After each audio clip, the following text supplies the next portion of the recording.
Usapang budget phone tayo today, and hawak ko right now is the Umidigi G9T. This phone is being powered by the Unisoc T606, 6.75-inch na screen with a 90Hz of screen refresh rate, 5,000 mAh na kind of battery with 18 watts of support, and probably one thing that I like dito sa kanya is that expandable ang kanyang storage. Pag-usapan natin.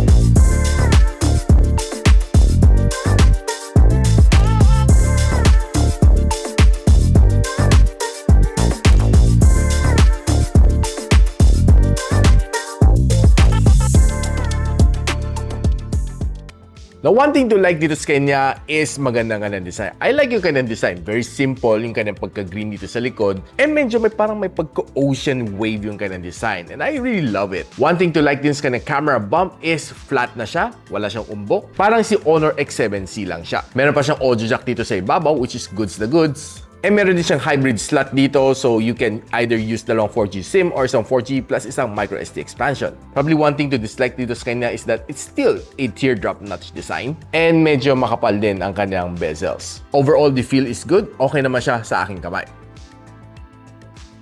And itong phone na ito is currently running on Android 14 and it also sports the Unisoc T606 na processor. Running Antutu benchmark, nakakuha tayo ng 251,000 points. And nung breakdown natin, this is the score that I got. Ito ang score na sa Wildlife Exchange, 118 loop score with a 97% na stability. Ito ang score na kuha ko dito sa Geekbench ka ng CPU benchmarking and sa GPU benchmark. Looking good naman ka ng thermals and it throttled to 95% ng kanyang best performance. Now, on day-to-day usage, okay naman itong phone na ito dahil meron siyang 5,000 mAh na battery supporting up to 18 watts of fast charge. Actually, I wouldn't say na it's fast charge kasi 18 watts is just for me, normal average siya lang ng charging. At least for me, 30 watts might be better, but medyo may kunting kabagalan mag-charge itong phone na ito. It might take you around 2 hours to complete a full charging cycle. Pero one thing to like naman dito sa kanya is makunat naman kanyang battery. As long as you're using it normally for the whole day, kaya-kaya naman magtagal. And nung nirate ko siya sa PCMark battery stress test, binigyan naman ako ng 12.5 hours na screen on time. This is based on 50% brightness and 60Hz na screen refresh rate. Now, this phone has a 6.75-inch na IPS LCD up to 90Hz na screen refresh rate, and this one can only display up to 720p na video. If you're scrolling on socials dito, I would say okay naman. You can breeze through all of your social media dito na walang problema. As long as okay ang iyong internet connection, smooth naman ang magiging swipe mo dito. Be it sa Facebook, sa TikTok, or sa YouTube Shorts. Now, if you're watching naman videos dito on YouTube, I would say not so bad. Pero not the best na makukuha mo on a smartphone. But I would say the display is not so bad. If you're watching mga 720p na videos dito, be it mga basketball game, mga Korean novela, or you're watching some music videos dito, you'll definitely enjoy. Now, since itong phone na ito has one loud firing speaker dito sa ilalim, pakinggan lang natin kung malakas nga ba siya. Well, for me, katamtaman lang siya. Hindi naman siya sobrang lakas, hindi naman siya sobrang hina. Okay lang siya. But if you want na mas dedicated na yung audio, you can always use yung kanyang audio jack.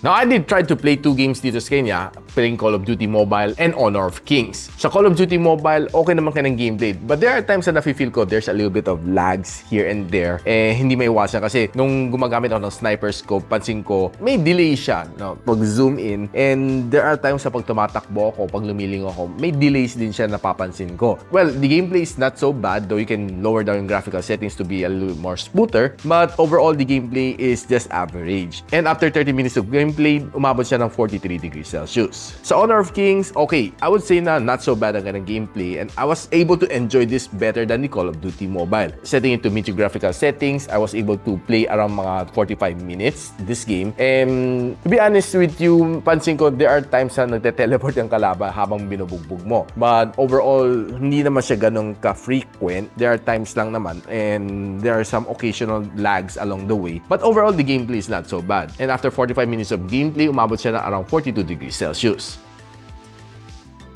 Pag-usapan na natin ang kanyang camera sensors. We have a 13MP na main camera sensor together with a 2MP na depth sensor. This one can shoot you up to 1080p and 30fps. Ang kanyang front camera is a 8MP na shooter which can only shoot you up to 720p and 30fps.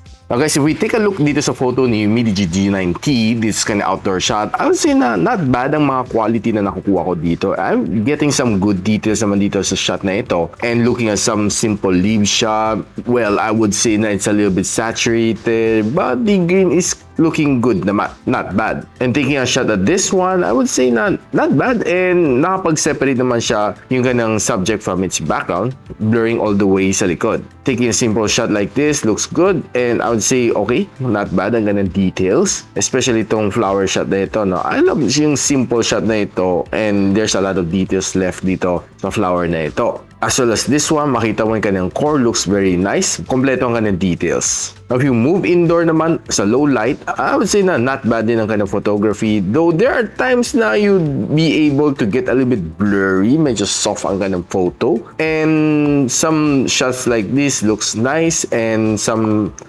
medyo low light, not so bad ang kanyang shot na ito. And taking a shot naman sa ambience, well, it looks good naman sa loob ng coffee shop. And we're trying to take some Christmas decor. I would say okay naman siya, except that yung green ng Christmas leaves looks a little bit darker than usual. Pati itong Christmas tree looks a little bit dark kasi medyo madilim din sa loob. Taking a quick look sa mga signage like this one, I would say pag zoom in mo, mababasa mo pa ng mga text dito sa kanya. And taking some product shot ain't so bad. Probably this is one of the good shot na nakuha ko dito. Ang ganda naman kanyang focus dito sa cup. And yeah, sa likod is katamtaman lang ang kanyang background blur. Taking a look naman sa kanyang front-facing camera, I would say soft. Even though na this is an outdoor shot, medyo hindi ganun ka-clear ang aking muka. Soft ang datingan niya. And so expected din naman sa indoor, you get some soft na photo sa iyong selfie shots. Na kung vlog naman ang pinag-uusapan natin using the front-facing camera, I would say, well, soft and a bit shaky. And if you're using the rear camera naman, well, it's equally shaky, pero mas sharper siya konti compared sa kanyang front-facing camera. Now, I would say that ito phone ito from Umidigi, si Umidigi G9T, is a good-looking phone. Honestly, I probably would buy this one for aesthetics. But if terms of performance, I would say it's just average. Nothing really special about it. Gaming, kaya naman game on mga medyo lower graphical settings ng game, like ML and Honor of Kings and Call of Duty Mobile. But you would hardly be able to play mga games like Farlight 84. Camera is just okay, except yung kind of front-facing camera is medyo hindi ganun ka-tolerable. But one thing to like naman dito sa kanya is makunat naman ang kanyang battery. So, for 7,500 pesos, would you buy it? Let me know in the comments. Kung gusto nyo malaman kung saan nyo pwede mabili ito, I'll be putting it on the description box below. And if you like this video, don't forget to share it to your friends. And a sub to this channel is definitely awesome. I'll see you on my next video. And so, ako para si Richmond, and you're watching Gadget Sidekick. What's up? Like and subscribe to my channel. Don't forget to hit that notification bell. For one of my latest uploads, click the dito. And for one of my popular uploads, click here.